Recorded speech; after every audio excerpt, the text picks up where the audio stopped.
The later part of the 19th century in America is known as the Gilded Age. Now, the term Gilded Age comes from that concept of gilding. You might have on a big fancy mansion back then some type of fancy crown molding or fancy molding around the chandeliers that looked gold and fabulously valuable. And underneath, though, it was just cheap plaster or some other cheap material. And in reality, it was just gold plated. So Mark Twain coined that term to describe America during this time period as being in the Gilded Age, where on the surface America was rich, it was powerful, it was becoming a great player on the world stage, and there was a lot of wealth, and our industry was booming. But if you scratch underneath the surface, there was poverty, there was corruption in business, there was corruption in politics, there was corruption in society.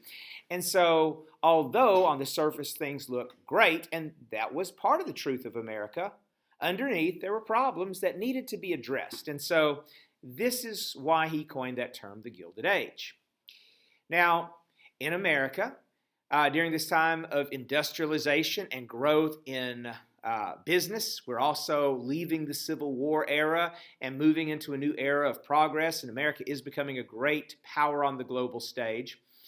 There's an important concept which kind of gives both the United States and other countries, both politicians and businessmen, an excuse for why it's okay for us to do some of the things we're doing, to take advantage of some of the situations we are. And this growing concept of social Darwinism. Now, actual Darwinism, the concept of the theory of evolution, was a relatively new idea in the 19th century. But that concept in nature of survival of the fittest, when you apply social in front of that idea of Darwinism, it can go to a very dark place. It's one thing to say in nature, well, we don't have this funny-looking little creature here because it wasn't fit, and it was naturally selected and became extinct. Well, that's one thing. But in society, to say, well, this class of people, this nation, or this race of people, they have the power, they have the wealth because they were fit and the others were not. That takes it to a very dark place. And ultimately, this concept of social Darwinism will go to its most extreme and worst place when you see the Nazis and what they do during the Holocaust. But on many different levels, this concept of social Darwinism can be used to excuse why I can create a monopoly in business and crush my competition, or why I have a right to enjoy my life in society and not really care about these other folks. Now, this idea of social Darwinism actually was a very popular concept during the 19th century and during that age of European imperialism globally and during the age of the growth of big business. It was a powerful tool in explaining why it was okay to do some of the things that were happening. So keep that in mind. This is in the mentality of the times. Now, another thing that's going on is all these great new inventions that really is changing the world. And this is a list of them. It's just to take a glance at. But some of the things we have in the farming industry, we've already seen things like mechanical reapers. And eventually, by the turn of the century, we're seeing steam-powered and eventually gasoline-powered tractors. In business, you have things like the typewriter, the stock ticker, refrigerated rail cars to move meat.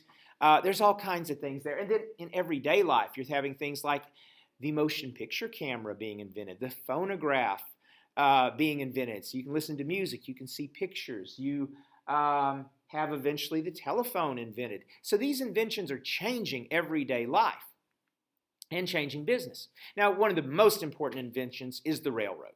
And as the railroad changed transportation, as we moved out of the Civil War, the Transcontinental Railroad is finally completed, linking the East Coast from the West Coast, allowing people to travel, to move further west, allowing businesses to bring raw materials to the factories and to take their products to markets across the country. So transportation is being revolutionized. Business is being revolutionized. And America's miles of railroad track expands rapidly from decade to decade, far outdistancing the amount of rails even in all of Europe. Now, there's a couple of business concepts which are important to understanding the development of American business. America is a democracy. We are a republic. That's what America is politically.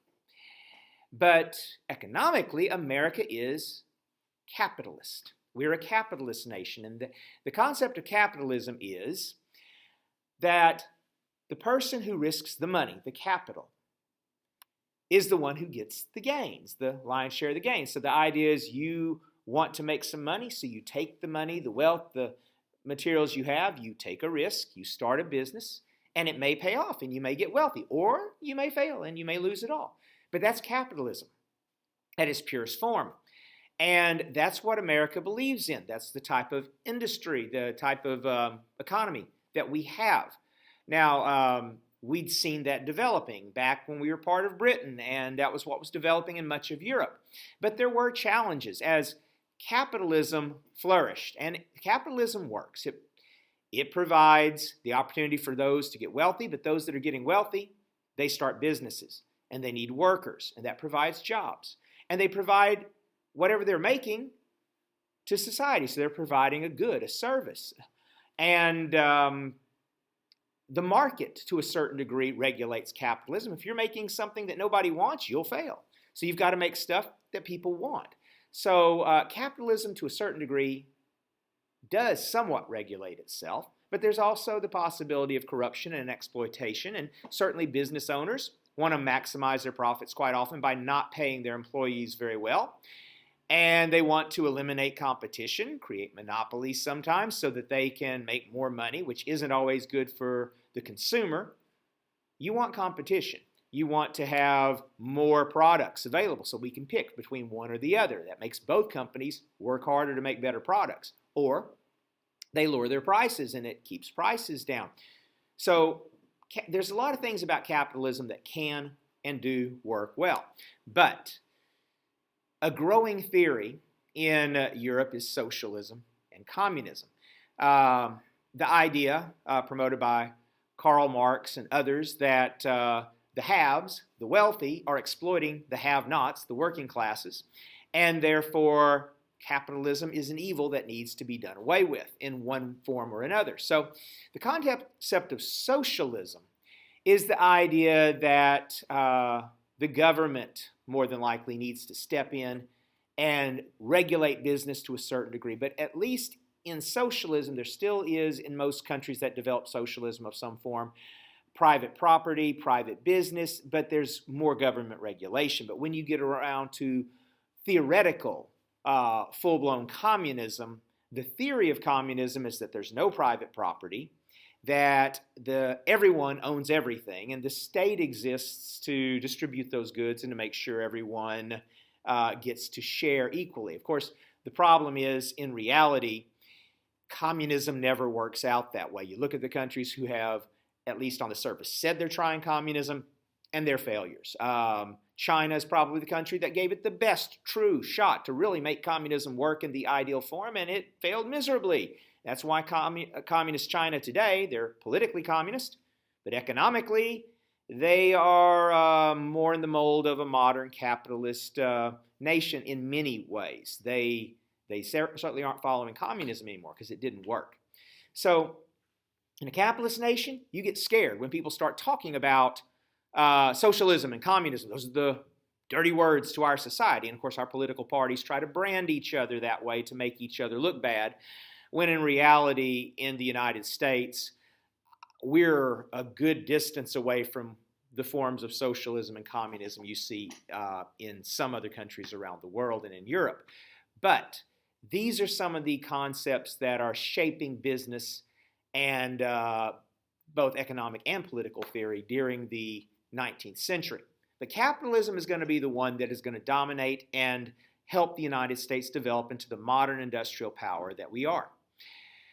Now, these guys who are going to lead us in business, some of them are heroes. Some of them are idolized and held on a pedestal as great capitalists, great entrepreneurs, captains of industry.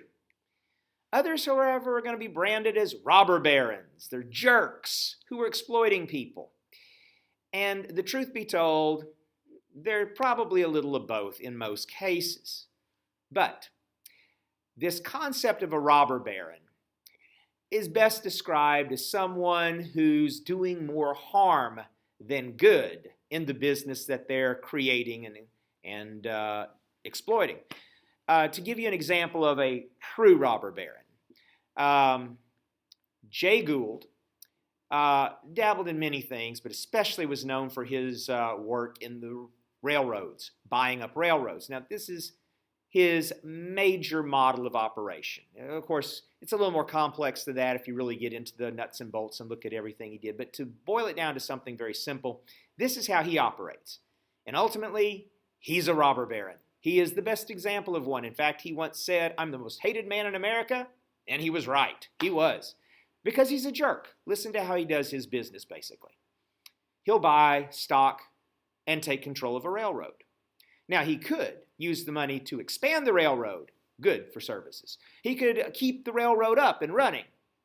But no, he's not going to make expansions. He's not going to even keep his railroad running. He's going to run it into the ground. Cut costs. Don't maintain the engines. Don't maintain the rail cars. Don't expand the lines. Let's just let the thing fall apart. But cut prices. Now, that's temporarily good for the consumer, so people will choose to travel his railroad. But the reason he's cutting prices is so that the other railroads who are trying to take care of their rail lines and trying to keep them running effectively, they can't compete. And so what do they have to do then when he ends up running his railroad into the ground? They have to come in. They have to buy his railroad just so they can shut it down. So in the end, he destroyed a railroad. He didn't provide really good services to anybody. He wrecked the company, so now there's people out of work, maybe other investors that lost their money. But he walked away with the profits and selling off his company, and then he goes and does the same thing to another railroad. That's the way a robber baron would operate. So yes, they're all looking to get rich, and they all might do some things that might be questionable or not, but a robber baron, if you really want to boil it down, they're making the world worse for their having been here. The other two that we're going to look at, though, they're a little bit of a mix, but for the most part, they're building industry and expanding our society. One of the best examples of all time is this guy, Andrew Carnegie. Carnegie is the true rags to riches story. He came over as a young kid. His family were immigrants. He worked as child labor in a factory as a bobbin boy. He would load up the bobbins on at the end of the textile mill that he was working at into a cart, and he would wheel them back to the start of the production line where the bobbins could be used for the process all over again. He worked as child labor, but he worked hard. He grew up. He worked his way up in management. He made money. He made wise investments. Eventually, he's going to work his way all the way to owning a steel mill. That is what he ultimately will be famous for. He is going to be rich in the steel industry.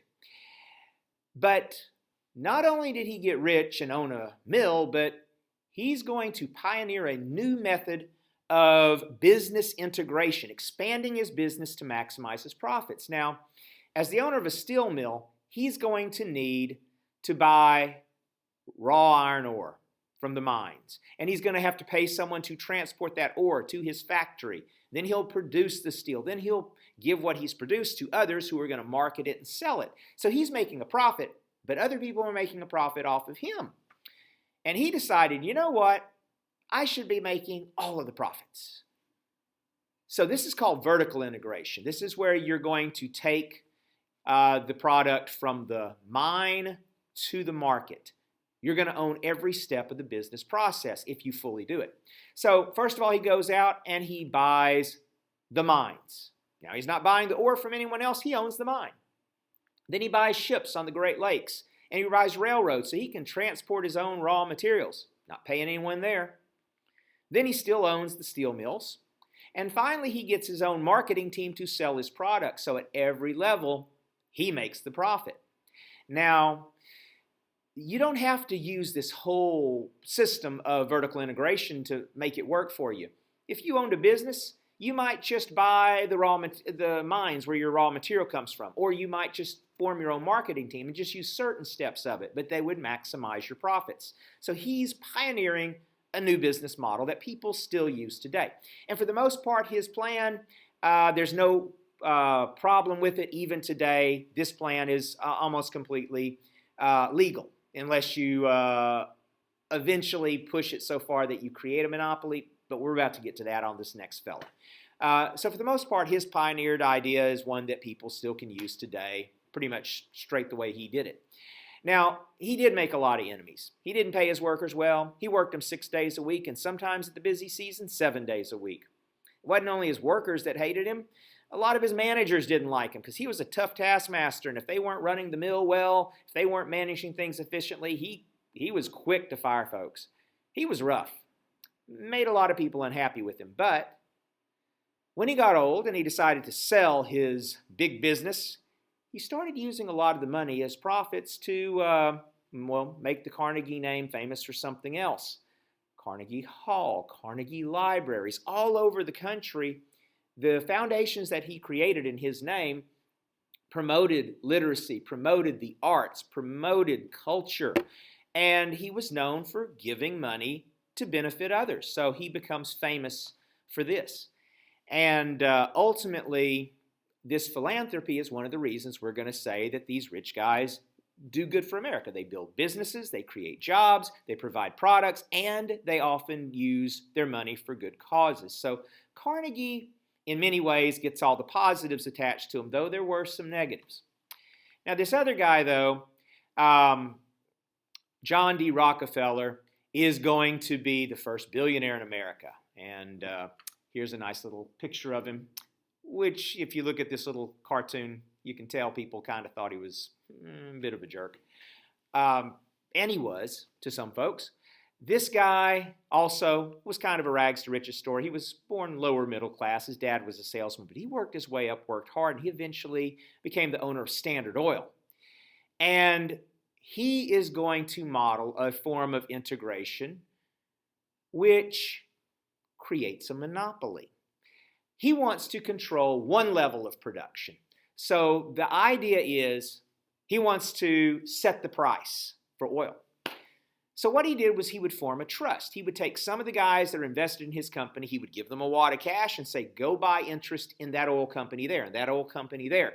And they would be sitting on the boards of his rival oil companies. And when he said, we're going to sell oil at $30 a barrel, he passed the word and the other oil companies fell in line because he has his hands, his folks, his trustees, influencing their companies. And this was the one form of integration that he used. It's horizontal. He's controlling one level. Now, the thing is, what if you have a company that competes with you and they don't want to raise oil to $30 a barrel? They're going to keep it down at $20 and they're going to make the profits. Well, he gets all the other oil companies and himself to cut oil to $15 a barrel. And all of a sudden, that company that was making a profit at $20, now they're having to sell their oil at a loss and they go bankrupt. But all the big companies that have that financial backing and are propping everyone else up, they survive it. And once they destroy their rival, then they can jack it up to $35 or $40 a barrel because, hey, there's no competition anymore and he's setting the price. Now, that's not good for consumers. And that's why eventually the government will outlaw trusts. And we to this day still have laws to outlaw monopolies.